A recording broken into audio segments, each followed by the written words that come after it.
આજના યુવાનો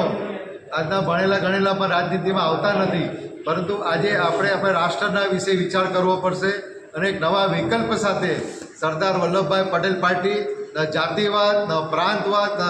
આપણે એમ કહેવાય ભાષાવાદ, એ બધાને એક અલગ દરિયામાં મૂકીને એક તાતરે બધાને બાંધવાનું કામ કરે છે. જેમ સરદાર વલ્લભભાઈ પટેલે 562 રજવાડા એક કર્યા હતા, તે જ રીતે આપણે સર્વ સમાજોને, સર્વ વ્યક્તિઓને સાથે લઈને પાર્ટીનું સંગઠન આપણે મજબૂત કરશું અને આવનારી નગરપાલિકા, મહાનગરપાલિકામાં આપણે હર વોર્ડમાં પેનલ વાઇઝ ઉમેદવારો આપણે ઊભા રાખવાની તૈયારી કરવી પડશે. જેટલા જ ઉમેદવારો જે પાર્ટીમાં જોડાયેલા છે, પોતાના ઉમેદવારી નિયુક્તિ પત્ર સાથે પોતાનું ફોર્મ ભરે અને સાથે સાથ પોતાની ટીમ તૈયાર કરે. કેમ કે આપણે લડવા માટે સેના જોશે. જ્યાં સુધી આપણી પાસે સભ્ય નહીં હશે ત્યાં સુધી આપણે કશું જ નહીં કરી શકશું. એટલે બધા જ કાર્યકર્તાઓ મારી વિનંતી છે કે ઓછામાં ઓછા હરેક કાર્યકર્તા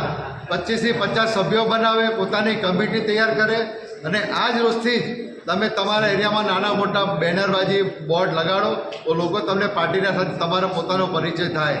કે ભાઈ એ પાર્ટીનું નામ અને તમારા